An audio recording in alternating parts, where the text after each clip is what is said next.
ప్రస్తుతం ఉన్న పార్లమెంటరీ ప్రజాస్వామ్యం లేకపోతే బలాబలాలను బట్టి రాష్ట్రాలకు నిధులు కానీ లేకపోతే పదవులు కానీ దక్కే పరిస్థితి గత 20 ఏళ్ళుగా చూస్తున్నాము.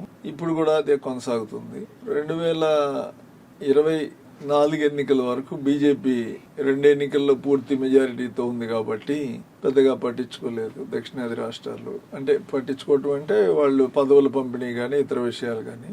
ఇప్పుడు పదవులు లేకపోయినా ఇప్పుడు ఆంధ్రప్రదేశ్లో చంద్రబాబు మీద కొంత బలం కొంత అవసరమైంది, బీహార్లో కొంత అవసరమైంది. ఈ పరిస్థితుల నేపథ్యంలో ఇలాంటి మార్పులు చేర్పులు ఇలాంటి అవసరాల రీత్యా వాళ్ళకి రాష్ట్రాలకు బలం రావటం తప్ప మిగతా పరిస్థితి లేదు. అలాంటిది రేపు ఈ సంఖ్యాబలం తగ్గిపోయింది అనుకోండి, ఇంకా దారుణమైన పరిస్థితికి వెళుతుంది.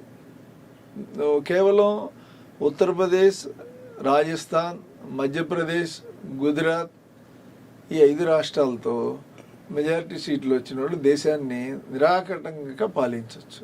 అంటే ఈ ఇప్పుడున్నటువంటి వాళ్ళు జనాభా ప్రాతిపదికన పెట్టుకొని వాళ్ళు ఏదో ప్రపోర్షనట్ అని చెప్పి 5 రాష్ట్రాల్లో సీట్ల సంఖ్యని మెజార్టీ వచ్చేటట్టుగా పెంచుకోగలిగితే, అంటే ఏ పార్టీ కూడా భారతదేశాన్ని పరిపాలించాలంటే దేశవ్యాప్తంగా అన్ని రాష్ట్రాల్లో సీట్లు సంపాదించాలని పని లేదు. ఒక 5 రాష్ట్రాలు చూసుకుంటే చాలా, అంతే. ఇక పార్లమెంట్ అధికారం వస్తుంది. ఉత్తరాదిలో కూడా మిగతా రాష్ట్రాలతో పని లేదు. ఇప్పుడు పంజాబ్ ఉంది, మన కేసు దక్షిణాది కేసు, అది కూడా కొంచెం సీట్లు వాళ్ళకి అంత వాళ్ళు పాపులేషన్ కంట్రోల్ ఇవన్నీ ఉన్నాయి, వాళ్ళకి కొద్దిగా ఎఫెక్ట్ వాళ్ళకి పడుతుంది. మొన్న పంజాబ్ సీఎం కూడా మద్రాస్ మీటింగ్కి వచ్చారు.